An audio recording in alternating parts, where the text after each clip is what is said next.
For months now, CBS News investigative unit has been looking into gambling in college sports and how that gambling might affect the action on the field. Jim Axelrod is here now with just some of what you found. Jim, good morning. Good morning, Tony. Yesterday, we showed you how our watchdog group found examples of coaches and players betting on their own teams. The question today is, what can be done to stop it? We asked the man who sits atop the world of college sports, Charlie Baker, president of the NCAA.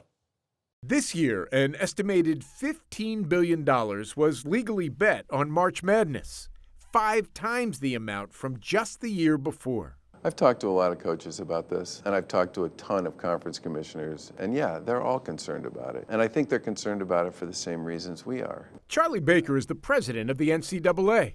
He took over in March.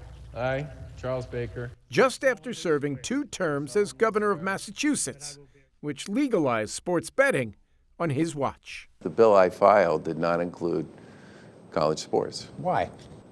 Because I worry about the impact it would have on young people who in many cases would get put in complicated positions.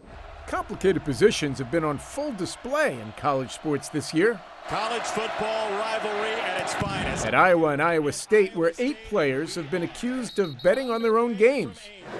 And at the University of Alabama, where the baseball coach was fired after accusations of helping others to place bets on his team to lose. For years, gambling on college sports meant a trip to Vegas for legal bets or finding a bookie for everything else. Bet $5 and get $150 in bonus bets guaranteed. The fact that it is now, on your phone, you can do it anytime you want. I think it's a real challenge, not just for us, but for student athletes. While Baker was clear about the boundary the NCAA tries to keep between college sports and the business of legalized gambling, the NCAA is not making money from online college sports gambling. Not a penny. Not a penny. he did acknowledge the threat gambling presents to the integrity of the games. A recent NCAA survey revealed the number of big schools reporting a problem gambling issue in the last year jumped from 3% in 2019 to 27% this year. One of the reasons we did that survey was to say, this is really something you should be worrying about if you're not. At the top of Baker's threat list, prop bets, side bets made on some part of the game, like will a given player make his first shot. It could be hard to detect if a made or missed shot is on the level. My concern about prop betting is just that putting myself in the shoes of a young person who's on a campus, who has a friend or two that come up to them and say, I love you. If you could just miss your first couple of free throws this week, it won't affect the outcome of the game. We don't talk about gambling as much as we do with drugs and alcohol. The NCAA has hired an education company, Epic Risk Management, to conduct training sessions like this one at Purdue University. Mark Hicks is the managing director of enforcement for the NCAA.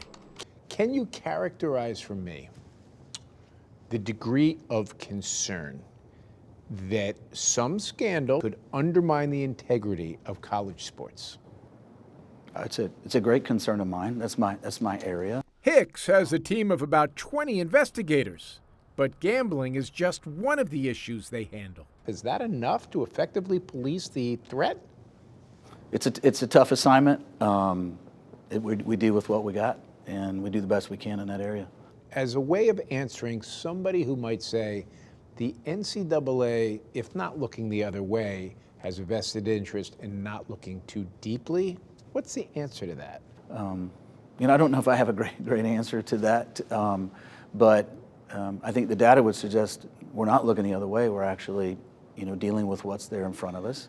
While the NCAA would only tell us there'd been a sharp rise in the number of gambling cases it's investigating, CBS News has learned that as of this summer, there were 17 active investigations underway.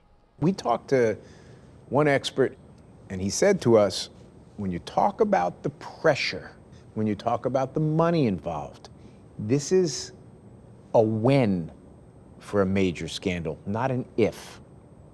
You certainly have to behave with that kind of an attitude.